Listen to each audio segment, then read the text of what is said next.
Okay, so here we are with a Huawei E5573 4G Wi-Fi hotspot thing that I just ordered.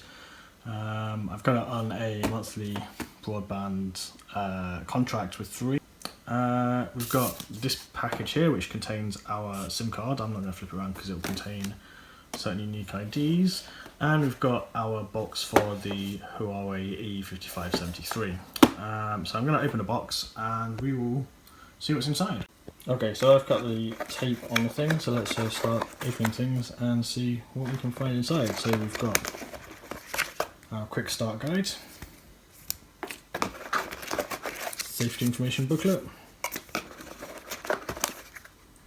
a card about support with a QR code to Huawei's website, and some information about the security codes for the Wi-Fi. Okay, cool. And then inside here, oh wow, it's a lot smaller than I thought. We have this, which is the Huawei E5573 4G hotspot with the 3 branding. And do you have anything else below here? I'm going to put the camera down for a moment. Okay, so further down in the box we have a mysterious cardboard box which contains a battery. There we go. I didn't realise it'd have a removable rechargeable battery. It's to be honest, quite uncommon in the days of iPhones and things where everything's all sealed in, but it's nice to see a removable battery. And we've got it appears to be a micro USB cable. Yeah, micro USB. You can't quite see it there. There you go, micro USB to USB Type A connector. Okay, great. So let's see if we can start putting some of these things together. So the first thing we want to do is we want to remove the back cover. I've actually cheated a little bit and done that already. And inside there we have a place for our battery to go. There's the pins for the battery and a slot for the SIM card. So obviously we're going to need to pop the SIM card in first, so we'll pop this out of the full-size SIM card. So we just have one standard SIM card, and we will pop that into the device like this. There we go. If you want to release it, I think we have to press that little tab down just to release that. Just holds it in place. And then we need to put the battery in. So it looks like we need to put it in that way to make it make contact with the pins. So we'll go ahead and we'll do that there. Okay. And then we'll put the back cover back on. Click that down into place. Works very much like a back cover on a lot of Samsung Android phones. Okay, and then we'll press the on button and see what happens. Not a lot, maybe we need to hold it for a little. I don't know how long this thing takes to start up, but that's, well, we're lit up already. That's a lot quicker than I would have expected. There we go, okay. So we probably don't have signal. That's probably because I don't have great 4G or even 3G signal indoors here. Or actually it might just be that it's getting started. Yeah, there we go, it's gone green now, so. Red must be disconnected, yellow must be connecting, and green, I'm guessing, is connected. I'm sure if I read the manual I'd have a better idea of exactly what was what. It's very much guesswork. And that's gone off now because I've not really done a lot, but pressing that button seems to just wake it back up. And I imagine if I hold the button that would turn it off again. Let's find out. If I hold this button. Yeah, okay, so holding it turns it off. So let's hold it again and we'll turn it on.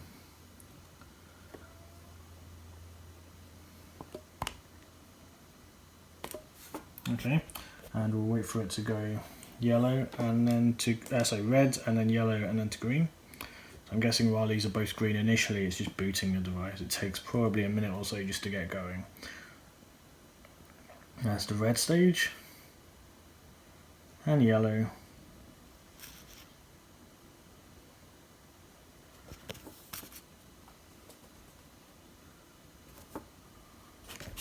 Doesn't help I have it on a metal surface at the moment. And green, there we go. Okay, so I'm now going to switch over to my computer and we'll see what we can get going from there.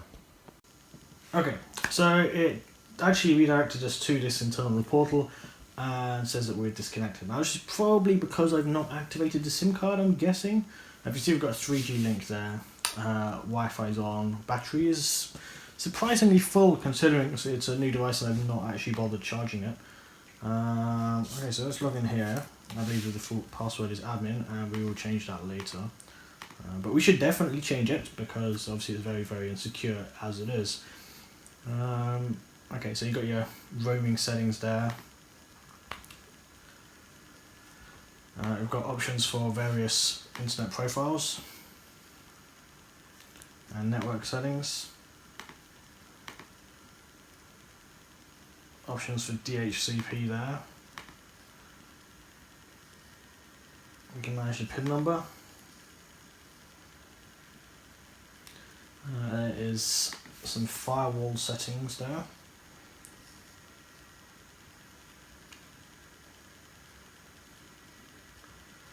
It looks like that, okay, it's a little bit hard to describe, but it looks like that's actually port forwarding, which is a little bit more full featured than I was expecting, I'll be honest. Oh no, this one looks like port forwarding now then. Okay. See what else we've got here. So I mean, this is actually starting to look like your full-blown, you know, home router really. I mean, it's not exactly high quality or anything, but it's certainly, yeah, it's not like a PF Sense level router, but it's certainly, you know, the kind of thing you'd expect to get from, say, Sky or Virgin Media, that kind of thing. So there's quite a lot of settings there. Now I'm not going to go all the way through device settings, so it always show serial numbers and things. But we're getting the idea anyway. Connection is currently down, and most likely that's because I haven't actually activated it yet. But that's okay. SMS. Okay, so apparently this device contains the ability to send and receive texts. I don't think that's actually been enabled by my service provider because I'm pretty sure it's a data only SIM. But that's interesting anyway. Okay, so I guess the next thing I should do is contact 3 and just get all of this activated.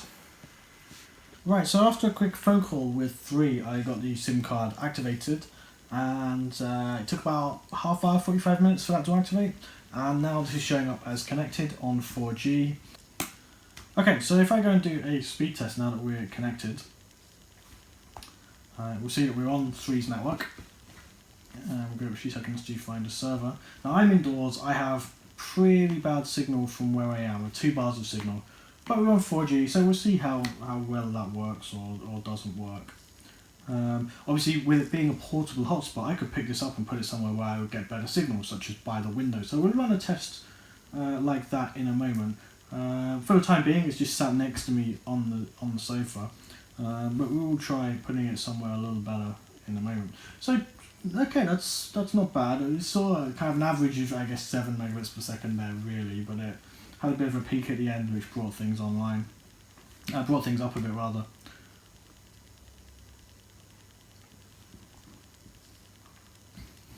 Okay, so that's for 2 bars of signal. That's not terrible. So I'm going to go. I've actually got a yellow light on the unit. I'm going to go put it by the window, and we'll see if we get an improvement.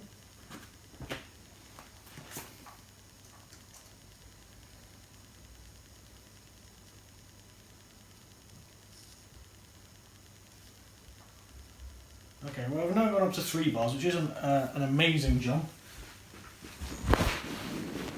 But let's see if we get any better performance here.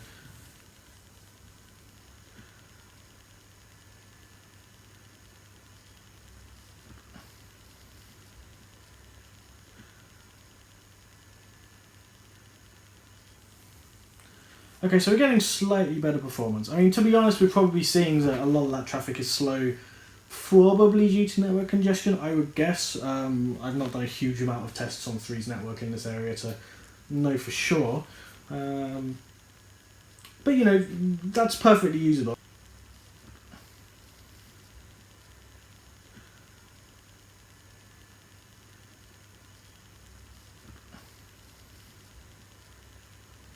Yeah, okay, so 8.98 meg and 3.91 meg down. So I'm not too disappointed with that. Again, you know, that's with the unit only having a couple of bars of signal. Obviously, these are speeds you'd expect more from a 3G network, you know, maybe 3 or 4 bars of signal rather than a 4G network. However, 4G is new. I'm indoors. I don't have great signal. You know, I'll try this in a few more locations and see if we get a better experience. But I'm quite happy with this overall so far. Now, one thing to bear in mind if you are running speed tests is I've currently pushed 80 megabytes of data already just from running a handful of speed tests. So you're probably not going to want to run loads of them if you're paying on a metered connection and you don't have a huge amount of bandwidth. I'm on a 20 gigabyte plan, so it's not really an issue for me, but if you're on a smaller plan, then obviously that is going to eat into your allowances pretty sharply. Okay, great. Well, that wraps up our look into the Huawei E5573 4G Wi-Fi adapter. If you like this video, please do remember to like and subscribe, and I'll see you next time.